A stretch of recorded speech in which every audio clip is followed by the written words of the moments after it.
हर हिंदुस्तानी माँ बाप का सपना होता है कि उसका बच्चा या तो आईआईटी क्लियर करे या फिर डॉक्टर बन जाए या फिर वो फॉरेन एजुकेशन करे। इसके लिए सबसे इंपॉर्टेंट फैक्टर होता है बच्चों की पढ़ाई के अलावा फंडिंग, पैसा, जिसके लिए आपको रिक्वायरमेंट होती है एजुकेशन लोन की। कि जब भी आप किसी बैंक में एजुकेशन लोन के लिए अप्लाई करने जाते हैं तो कई बार आपको रिकमेंडेशन दिया जाता है कि आप या तो उसमें पर्सनल लोन ले लें जो कि 7 दिन में अप्रूव हो जाएगा, या आपकी प्रॉपर्टी पे टॉप अप लोन ले लें। तो आज हम इसमें डिटेल एनालिसिस करते हैं कि एजुकेशन लोन या पर्सनल लोन में कंपैरिजन में क्या डिफरेंस है, क्या आपको बेनिफिट हो सकते हैं, क्या उसके लॉसेस है, इसको डिटेल में एक चार्टिंग में समझते हैं। दोस्तों सबसे पहले हम कंपेयर करते हैं रेट ऑफ इंटरेस्ट। जब भी आप एजुकेशन लोन के लिए अप्लाई करते हैं तो आपका रेट ऑफ इंटरेस्ट 8.5% से स्टार्ट होता है अगर आपने कोलैटरल सिक्योरिटी दी है। अगर आप विदाउट सिक्योरिटी एजुकेशन लोन लेना चाहते हैं तो आपको 10.5% का rate of interest normally charge होता है। वही अगर हम कंपेयर करें कि पर्सनल लोन अगर आप लेते हैं तो आपका रेट ऑफ इंटरेस्ट स्टार्ट होगा 11 to 14%। वो भी आपकी जॉब प्रोफाइल पे कंपैरिजन डिपेंड करेगा कि अगर आप गवर्नमेंट एम्प्लॉई है या A+ कॉर्पोरेट एम्प्लॉई है तो आपका रेट ऑफ इंटरेस्ट कम हो सकता है।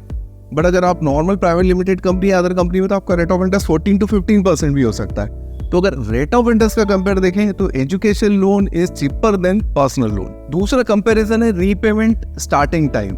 एजुकेशन लोन में जब भी आप अवेल करते हैं तो एजुकेशन कंप्लीट होने के बाद आपको 12 मंथ का एक गैप पीरियड मिलता है, उसके बाद आपकी EMI स्टार्ट होती है। वही पर्सनल लोन का डिसबर्समेंट आपने लिया तो राइट फ्रॉम डिसबर्समेंट आपका नेक्स्ट मंथ से EMI स्टार्ट हो जाएगा। तो आपके लिए फाइनेंशियल क्रंच भी रहेगा क्योंकि जो एजुकेशन लोन ले रहा है उसकी इनकम स्टार्ट नहीं हुई है और पेरेंट्स पे बर्डन पड़ता है। प्रेफर करें education loan. Tax benefit in education loan. दोस्तों अगर एजुकेशन लोन आपने अवेल किया है जो कोर्स कंप्लीट होने के बाद अप टू 8 ईयर आप उसके इंटरेस्ट का 80E में टैक्स एग्जम्पशन ले सकते हैं। बट पर्सनल लोन अगर डिसबर्समेंट हुआ है या पर्सनल लोन के थ्रू आपने एजुकेशन कंप्लीट किया तो उसमें किसी भी तरह का आपको टैक्स बेनिफिट नहीं मिलेगा। बस वो आप आपके इंटरेस्ट को कॉस्ट में कंपेयर कर सकते हैं, बट आपको टैक्स बेनिफिट एजुकेशन लोन में मिलेगा जो कि 80E में मिलता है। दोस्तों education loan normally 7 to 10 years के टेनर के लिए आपको मैक्सिमम मिल सकता है और वहीं पे पर्सनल लोन आपको मैक्सिमम 3 to 5 ईयर या हो सकता है 7 ईयर्स के लिए मिले। तो इसके कंपेयर में अगर हम देखें कि इंस्टॉलमेंट बर्डन या कैश फ्लो का बर्डन जो रहता है वो आपको एजुकेशन लोन में कम होगा, पर्सनल लोन में ज्यादा होगा। लोन एलिजिबिलिटी, लोन अप्रूवल कितना होगा, सबसे पहले ये समझने की जरूरत है। जब आप एजुकेशन लोन के लिए दोस्तों अप्लाई करते हैं तो आपके एजुकेशन लोन की एलिजिबिलिटी जो होती है वो आपके कोर्स कंटेंट और कोर्स की यूनिवर्सिटी के ऊपर डिपेंड करती है। बट पर्सनल लोन में आपकी लोन एलिजिबिलिटी जो होती है वो आपकी इनकम क्राइटेरिया के ऊपर डिपेंड करती है। अगर आपकी इनकम ज्यादा नहीं है तो आपको ज्यादा अमाउंट का एजुकेशन लोन अपने किड्स के लिए नहीं मिल पाएगा।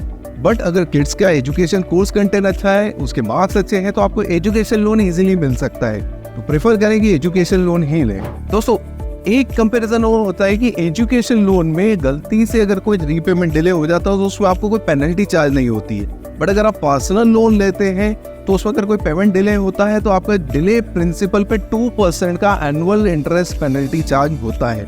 मेरा बिल्कुल ये कहना नहीं है कि आप एजुकेशन लोन लेके डिले पेमेंट करें, बट अगर किसी वजह से आपका डिले पेमेंट होता है तो आपको पेनल्टी चार्ज होता है। बट दोनों केस में आपको अपनी रीपेमेंट हिस्ट्री रेगुलर मेंटेन करके रखनी जरूरी है। तो हमने इतने सारे पॉइंट कंपेयर करे जिसमें आपको एजुकेशन लोन के बेनिफिट एंड पर्सनल लोन के बेनिफिट्स दोनों पता किए।